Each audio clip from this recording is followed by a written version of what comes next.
শালি বলে গাল দিচ্ছি, ওর সাহস তো কম নয়। নাম কি তো? আমি রাখাল। হাই আল্লাহ,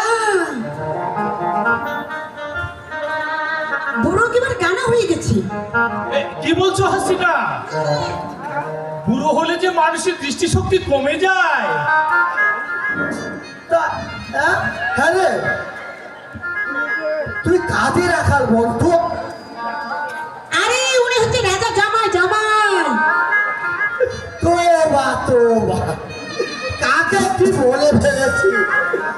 গোস্তাকে মাফ করো জামাই বাবু, ওই তোর চাল ছুড়ে যদি আগে বলতো।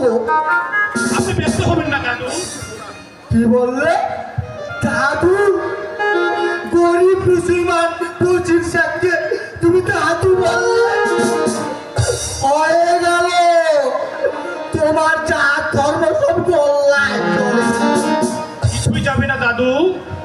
এসব কুসংস্কার, মানুষকে যারা মানুষের সম্মান দেয় না তারা অমানুষ। আমরা মানুষ, তাহলে কি গরু ভেড়া?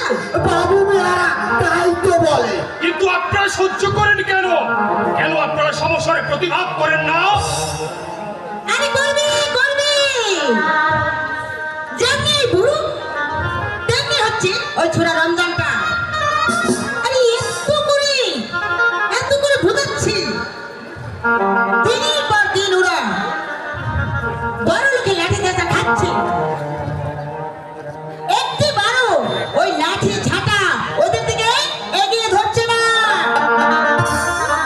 আরে ওরা ভাবি কুকুর শিয়ালের মতো বেঁচে থাকতে হবে, এই কথায় নাকি লেখা আছে ওদের নসিবে।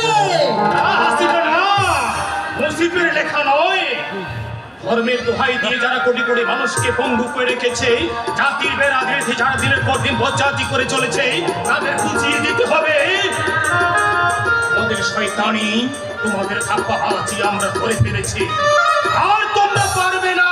বাবু জামাইবাবু, কোটি কোটি মেহনতি মানুষের রক্ত ঝরা মেহনত এক মুঠো ভাতের বিনিময়ে ধর্মের পাঁচালী সরিয়ে গুদামজাত করে রাখবে। বাংলার কৃষক, বাংলার মজুর, বাংলার শোষিত মানুষের রক্ত ঝরা মেহনতের দাম আজ তোমাদের দিতেই হবে। সাবধান দাদু, সাবধান। ঘরের শোষক আর বাইরের কোষাই এক হয়েছে। ওই বেরিয়ে ইস্ট ইন্ডিয়া কোম্পানি ধানের জমিতে নীলের বীজ ছড়াতে চাইছে।